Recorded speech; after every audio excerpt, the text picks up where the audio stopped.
Hello friends, subscribe करें मेरे channel को और इस बेल नोटिफिकेशन को जरूर दबाएं ताकि मेरे सारे नए वीडियोस की नोटिफिकेशन आपको सबसे पहले मिल सके।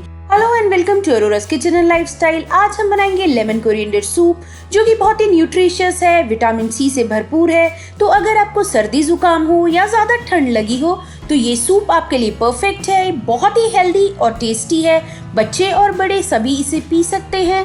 ये आप कभी भी बना के पी सकते हैं, 10 मिनट में ये बन के तैयार हो जाता है। इसलिए ये बहुत ही न्यूट्रिशियस, हेल्दी और फटाफट बनने वाली रेसिपी है। सबसे पहले एक पैन में हम 1 बड़ी चम्मच रिफाइंड ऑयल डालेंगे और तेल गर्म होने पे हम 2 इंच अदरक के एक टुकड़े को बारीक काट के डालेंगे। 4 से 5 लहसुन की कलियों को बारीक काट के इसमें डाल लेंगे।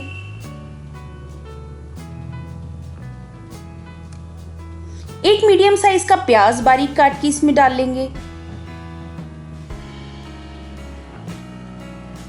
और प्याज को हम हल्का सा सौते कर लेंगे।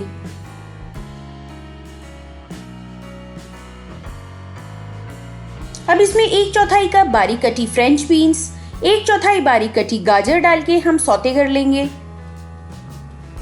पहले हम वो सब्जियां डालेंगे जो सॉफ्ट होने में ज्यादा टाइम लेती हैं। इसमें हल्का सा नमक डाल के इसको चला लेंगे ताकि ये जल्दी सॉफ्ट हो जाएं। हरे धनिये की जो डंडियां होती हैं या जिसे हम स्टेम कहते हैं, उन्हें बारीक काट के क्रंच के लिए डाल लेंगे। 2 बड़े चम्मच हम इसमें स्वीट कॉर्न डाल लेंगे, ये ऑप्शनल है। आधा कप बारीक कटी बंद गोभी डाल लेंगे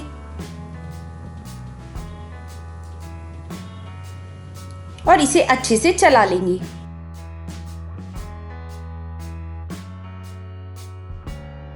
जब सारी सब्जियां थोड़ी सॉफ्ट हो जाएंगी तो हम इसमें 3 से 4 कप पानी डाल लेंगे।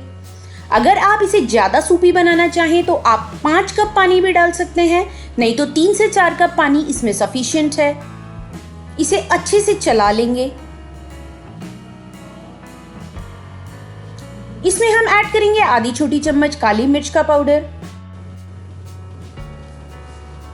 स्वाद अनुसार हम नमक इसमें ऐड कर लेंगे और इसे अच्छे से चला लेंगे। अब इसे हम थोड़ा सा उबलने देंगे। जैसे ही सूप उबलना शुरू होगा हम 1 छोटी चम्मच कॉर्नफ्लोर में 3 से 4 छोटी चम्मच पानी डाल के इसका एक घोल बना के तैयार कर लेंगे। इसे हम सूप में ऐड कर लेंगे गाढ़ेपन के लिए। आप चाहें तो इस स्टेप को आप स्किप भी कर सकते हैं। इसे अच्छे से मिक्स कर लेंगे। अब हम इसे ढक के 2 से 3 मिनट के लिए उबलने देंगे। आप देख सकते हैं सूप बहुत अच्छे से उबल गया है। इसे एक बार चला लेंगे। अब इसमें हम 3 से 4 बड़े चम्मच नींबू का रस डालेंगे जो कि विटामिन सी से भरपूर होता है। साथ ही इसमें ढेर सारा हरा धनिया बारीक कटा हुआ ऐड करेंगे और इसे अच्छे से चला लेंगे और सिर्फ 30 सेकंड के लिए इसको उबलने देंगे। हमारा हेल्दी और न्यूट्रिशियस गर्मा गर्म सूप बन के रेडी है फ्रेंड्स। इसे बिल्कुल गर्मा गर्म ही हमें सर्व करना है। आप ये जरूर ट्राई करें और अपने अनुभव, कोई सजेशंस या सवाल हो तो मुझे कमेंट सेक्शन में जरूर बताएं। मेरे चैनल को सब्सक्राइब जरूर करें और बेल आइकन को जरूर दबाएं ताकि आपको सारी रेसिपी सबसे पहले मिल सके, वो भी बिल्कुल फ्री। मेरे वीडियोस को लाइक और शेयर जरूर करें। Thanks for watching.